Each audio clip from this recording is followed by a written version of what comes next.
আজকের রেসিপি কালো কচু ডাঁটার ঘন্ট। তোমরা কে কে খেয়েছো বা কে কে খাও সেটা অবশ্যই জানিও। আর এই কচু ডাঁটার ঘন্ট রান্না করতে গেলে একটাই কথা মনে পড়ে, আমার বান্ধবী একটা ছেলের সাথে কথা বলতো।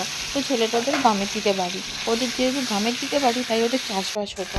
তো বান্ধবীর সাথে কথা বলতো যেহেতু আমিও মাঝে মাঝে কথা বলতাম। এবার আমার বান্ধবী না ছেলেটার সাথে প্রেম করতে মোটেও রাজি না, কিন্তু আমি তাকে বলতাম যে তুমি যদি আমাকে কালো কচুর ডাঁটা খাওয়াতে পারো তাহলে আমি তোমাকে ওর সাথে প্রেম করিয়ে দিতে পারি। তো একবার ছেলেটা দেখা করতে এসেছে, আমার জন্য মনে করে এক ব্যাগ কচুর ডাঁটা নিয়ে এসেছে। এবার কচুর ডাঁটা ও তো নিয়ে এসেছে, কিন্তু আমি বাড়ি নিয়ে যাব কী করে, যেহেতু আমি কখনো বাজার হাট করি না। তো বাড়ি নিয়েও গিয়েছি, নিয়ে যাওয়ার পর এবার বাড়ি থেকে আমাকে জিজ্ঞাসা করছে যে তুমি এটা কোথায় পেলে। আমি কি আর বলবো, আমি বলেছি একটা কাকু যাচ্ছিল সাইকেল নিয়ে, সাইকেলের পিছন থেকে না ব্যাগটা পড়ে গেছে, কাকুকে ডেকেছি, কাকু না সাড়া দেয়নি, চলে গিয়েছে, তাই আমি নিয়ে চলে এসেছি। তো এতটুকুই গল্প।